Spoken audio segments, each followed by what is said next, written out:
Today, there are 2 million descendants of French-Canadian immigrants living in New England. These are our stories. Welcome to the French-Canadian Legacy Podcast. Venez tous jeunes filles et garçons, je vais vous raconter l'histoire de notre immigration ici au USA, de grands aventuriers, de pays étrangers. This is the French-Canadian Legacy Podcast. I'm Mike Campbell, filling in for Jesse, who's in Quebec City on assignment. This week's guest is a friend of the show, and part of the reason this show exists. Timothy Beaulieu has helped organize one of the largest Poutine festivals outside of Quebec, and he's here to talk about the delicious and spooky Poutine Fest's return. Tim, welcome back to the French-Canadian Legacy Podcast. Mike, thanks for having me. I'm glad that Jesse gave you the keys to the ship here to kick off. Before I get in, I just wanted to give a quick shout out to our friends in Louisiana. I know Scott and Rudy at the New Foundation and Joseph Dunn. I've become, pretty friendly with those folks, and I know they're going through a hard time. So it's fun to talk about spooky Poutine right now, but I just want to know we're thinking of them, and definitely if you have the money to donate to the causes in Louisiana, definitely something to think about to our listeners. This will probably still be going on when this airs. Yeah, thanks for mentioning that. We'll put a bunch of links in the descriptions of how you can help. They're great people down there, have been very friendly with us, and we're sending them best wishes. Absolutely. Could you give us a quick history of the New Hampshire Poutine Fest? Yeah, so, and I'm sure your listeners are very familiar. So this will be the 6th edition of the New Hampshire Poutine Fest. We've been planning this all the way back in the mid-2010s, 2015. Planning went underway. We had our first in 2016 in Manchester. We used to be at a AA baseball stadium, work with the team, did that for a few years. We outgrew the space that we were provided. We're down at Anheuser-Busch in Merrimack, New Hampshire, about 15 minutes from Manchester, about an hour north of Boston. To your point, we're the largest Poutine event outside of Canada. I don't want to compare with the Canadians and the Quebecois. So we're the biggest in the United States at the moment. We have been trying to figure out how to come back. It looked like October was a potential date, so here we are. Yes, that is awesome. If you remember, Tim was our very first guest on our very first episode, and we were talking about Poutine Fest 2019, which was at Anheuser-Busch in Merrimack, where I believe this one will be too, right? That's right. It's going to be at Anheuser-Busch in a slightly different location. For those who attended before, we're going to be up around the Biergarten, which is a cool little space with like a little function hall, stage. Still a nice big grass area for people to spread out, though. That is awesome. I had a blast going around talking to people, meeting a lot of people in 2019. And in 2020, you did a little pivot because of everything that was going on and made it virtual, but still wanted to promote and help out the vendors who have always helped the Poutine Fest in the past, right? Yeah, thanks for mentioning that. I kind of glazed over that, Mike. Yeah, we did the Poutine Fest Roadshow in 2020. We were trying everything we could to come back, but it just wasn't going to be feasible with all the laws and regulations and a lot of folks, to your point, at our vendors who were not back to work. So we brought as many folks as we could to visit our restaurants. They've always had our back. And we were lucky enough that some that weren't able to attend, due to either scheduling or distance in the past, were able to participate. So we weren't just in New Hampshire this time, we were also in Maine. That was great. I have the T-shirt and I checked the boxes of places that I was able to attend. I saw a lot of good stuff on social media of people still living the event as different as it had to be, but it still seemed very enjoyable. So we had the virtual year, but why was it so important to bring Poutine Fest back in person? There's a couple of different reasons why it's so important. So we, as you'll kind of, if you follow a lot of this online, and I know a lot of your listeners do, they're probably doing their ancestry. They're probably reading, David Burnett or Patrick Lacroix. They're up to date on some of these things. Maybe they're reading Modern Franco's, probably something you should read. Those are very good blogs. We have some momentum in the community, and I don't want to see that go away. Times like this where something goes away for a while, people lose interest, goes away. And I really don't want that to happen. The mission to support the language and the culture in New England isn't something that's going to go away when COVID's here, when COVID's gone. So keeping that flame alive so that, the next generation will have, a torch to carry that's been well taken care of and ready to go was important to me, and important to the folks at the Franco-American Center who work pretty darn closely with me on it. And I know it's important to a lot of our I'll say the Poutiniacs, but they love this event and they're ready to do stuff. That's the feedback we got. When you coming back? When you coming back? So it's kind of that combination of making sure our culture and language are the momentum for its rebirth is still there, and keeping that momentum with Poutine going, because the two are kind of going to be connected in the future is how I see it. Poutine will be something you view as Quebecois, but the Franco-Americans celebrate as part of their culture too. That's kind of the end goal with this. When you think of Poutine, you think of us. Maybe not beaver tails and maple leafs. Though, hey, we love the maple leaf, but we know where it really comes from. So I know planning is still underway. The event is in October, but do you have a short list of some of the vendors that might be there? Yes. So we're very fortunate. Some of our old reliables are coming back. We have New England's Tap House Grill, which is always, one of our staples. The Red Arrow, who's all over New Hampshire. And then some new folks with the Hollis House of Pizza who did the road show, who's going to be making their debut, as well as Gravy and Hot Mess Poutine, who's been a guest on the show. She'll be there. Stark Brewery. I was just going to say, I don't want to say it, but I would say that's the official food truck of the French Canadian Legacy podcast. And I hope sure Renee is okay with that title. Yeah, I am sure. I'm sure she would be. And then we have, I think I got just about everyone. We have Stark Brewery. Kimball's Cavern, who was with us back in Manchester, is making their Merrimack debut. We're pretty excited to have them back. They're up in Concord, New Hampshire. We have a wait list right now. We have a few spots open at the moment, but we have 10 or 15 interested vendors. I like to keep it around 10 to 12. That puts you at, just under 2 pounds of poutine. And to be honest with you, I think that's enough. But we'll see. Can you talk about some of the planning? You're scaling it down just a little bit, but so are things planning it a little different?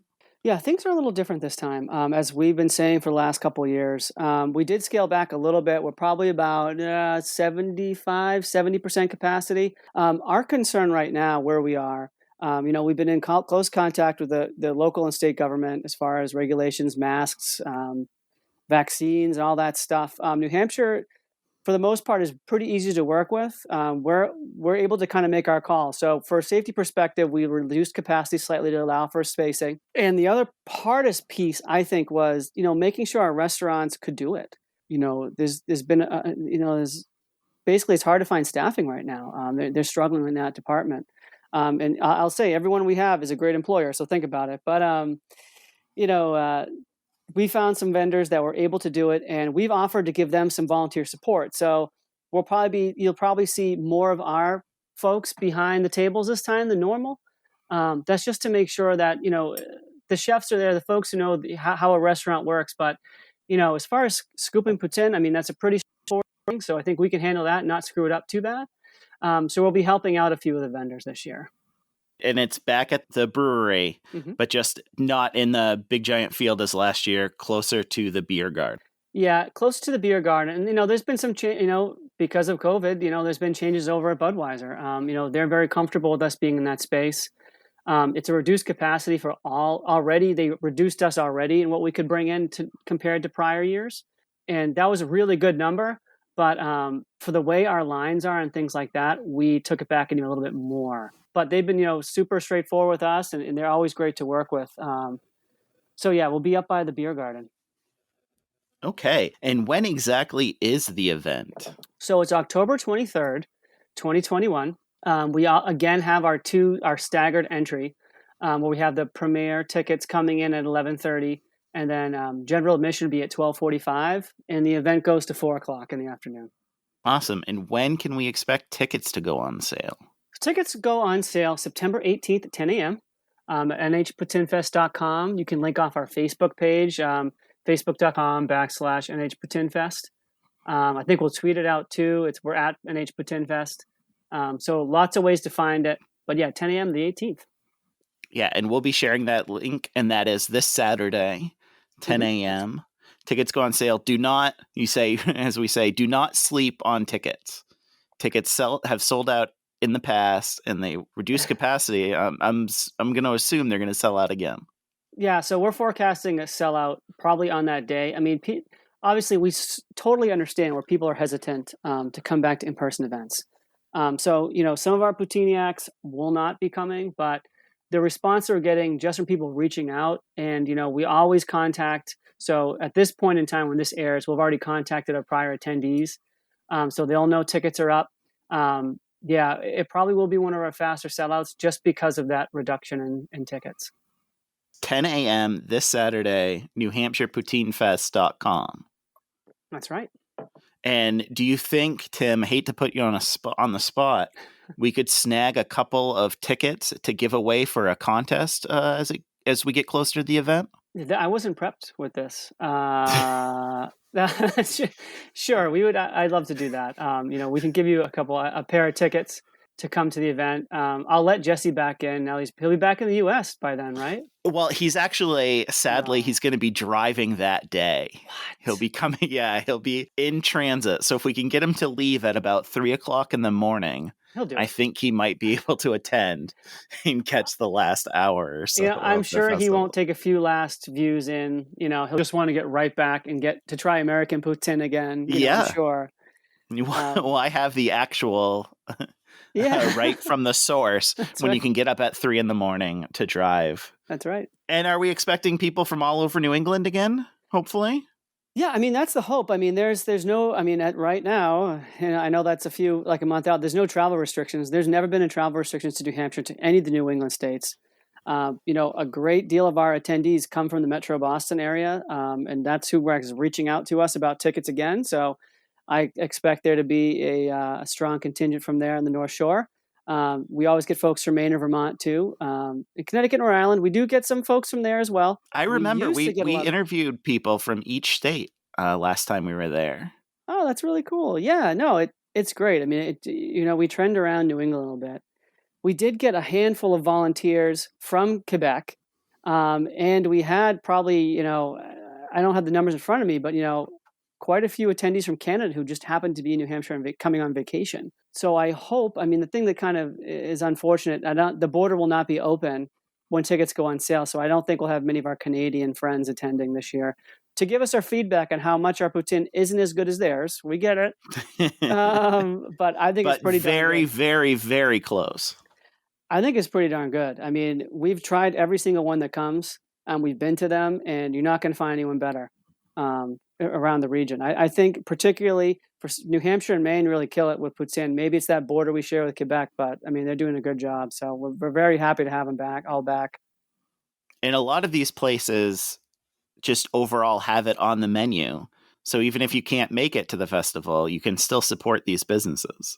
Yes. And, I highly recommend going to them after to try the full portion. But yes, every single attendee who's coming this year, it is a regular menu item for them. I'm glad you spoke on that. There was a few that did as a specialty item that, because of shortages, labor, and materials, a lot of our folks who did it kind of as a one-off aren't offering it right now, which is kind of sad for us. But hopefully it comes back when things go back to normal in 2025. Who knows when? Yeah. So, of course, now we got to get to the hard-hitting, important questions. Will there be a championship belt this year? Yes, there will be a championship belt.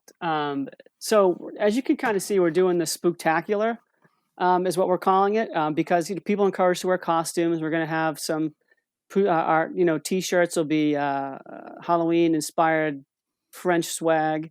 So the belt will be that way too. So we're planning on doing a very similar style belt, but you'll probably see a different style logo in the front. The vendors who usually win it hanging over their bar. So you'll have the special one to display this year. So for those who don't know, you think of a WWE wrestling championship belt you give to the winners. That's right. Yeah. WWE style belt, big wrestling belt is what the winners get. And how are the winners decided? So the winners are decided by the attendees. We used to do judges. We had, some chefs and other professionals, but we were hearing from a lot of attendees they didn't agree. So we gave the power back to the people in 2019, and we gave every attendee a poker chip. They used to have a say in prior voting, but now it's all of them. So now that poker chip is kind of your vote to say who's the best. So yeah, the attendees vote on the winner. That's awesome. And we were lucky enough to carry around the championship belt. People loved taking pictures with it. And you mentioned you can come in costume because I'm going to say it's like the weekend before Halloween, right? So we can be, yeah, exactly. So that's one kind of fun thing about this. It's a little bit cooler. So usually our event is, anywhere between like 85 and 90 degrees, it feels like in the last couple of years. In June, this is kind of cool. The average temperature in October for Merrimack is like around 55, 60 during the daytime. So comfortable to be outside in a costume. I mean, Budweiser has all their full beer lineup on tap and seltzers for the old people like me who don't drink as much beer as they used to. So it's kind of a fun Halloween party with Putin. We're planning some contests too. We have a DJ. We have DJ Darren Waugh, who's a local to Merrimack, who does a lot of stuff for some of the different running organizations in the area. So he's used to doing this kind of stuff. We'll have some surprises with that. That's awesome. And not that there's ever a wrong temperature to eat poutine, but when I think 50s, 60s, a little bit better than 80s and 90s. Yes, there's never a wrong temperature, but it'll probably be easier to house almost 2 pounds of poutine in 55-degree weather as opposed to 90. And can you confirm if spooky poutine is actually better than just normal regular poutine? So, I've been to a handful of restaurants in October that do poutine. I've never had spooky poutines. This is the first time for me too. So, I'll say it'll have more orange around it maybe. I don't know if it's better, but it'll be more fun. Trendsetter Tim, we've always called you, and introducing spooky poutine to the area is fantastic. And we thank you for doing that. Yeah. So again, October 23rd. That's right. I don't want to say, is it VIP? Do we call it? We say premier. Premier. Sorry. Premier tickets. Get you in a little bit early. Yeah. General admission gets you in an hour later. Tickets go on sale. Yeah, plenty of time. Tickets go on sale this Saturday at 10 a.m. Mm-hmm. And Tim, while we have you here, is there any other projects you're currently working on that we can talk about? Yeah, I mean, sure. There's always so much going on in the Franco-American, French-Canadian world. Obviously, this past year we've been Le Rêve de Gaillon is a Facebook group that Luc Trepanier and I started back in I want to say April 2020 when we thought, hey, we'll do this for a few months and get people excited, and I'll see you in the summer. But so that's become a really interesting group. We have authors, event planners, business owners. It's a group that's focused on like the now. So there's lots of French Canadian groups out there, either on Facebook, Reddit, wherever you go. They all talk about the past. I love Ancestry, going to count myself, but that's kind of a gap. Like we really don't know much about each other. So the Québécois don't know about us, and we don't know much about them. So this has been a unique opportunity to kind of speak off the cuff a little bit in a group with people who are open to what you have to say. So that's been really fun getting to know some of the folks in Quebec, and then introducing them to kind of our culture a little bit. And, hey, how come you guys speak English so much and things like that? It's been pretty cool. Yeah, that's a fantastic group. We will link it into the show description. All right, Tim. Well, thank you so much for coming back on the show. Our very first guest. Excited to talk about New Hampshire Poutine Fest Spooktacular, October 23rd at the Anheuser-Busch Brewery in Merrimack, New Hampshire. Tickets go on sale this Saturday at 10 a.m. Eastern Time at NewHampshirePoutineFest.com. That's right, yeah. And again, you want to set an alarm for this because these tickets are going to go fast. It is an amazing event. Tim, thank you for all the amazing work you've done and to bring this back. Yeah, thanks for having me, Mike. Love the podcast. You guys have really become a force in the community. It's pretty awesome. Can't wait to have Jesse back too. Yeah, and when you're dining on Putin on October 23rd, just think of his 6-hour car ride he's got. That's right. Thanks, Mike. All right, thank you. Bye-bye. Now our fathers look at us and sigh with despair to think that everything they love we simply do not share. But the spirit never dies, our culture will survive. Each of us must choose how much to keep alive. Each of us must choose how much to keep alive. Special thanks to Josie Vachon for providing the music. You can find more about her at josievachon.com. This podcast was produced and edited by Mike Campbell. If you have any questions or comments, please email us at fclpodcast@gmail.com. You can also follow us on Facebook, Twitter, and Instagram at FCL Podcast for more information about the topics discussed. If you enjoyed the show, please subscribe and leave us a review on iTunes or wherever you listen to this episode.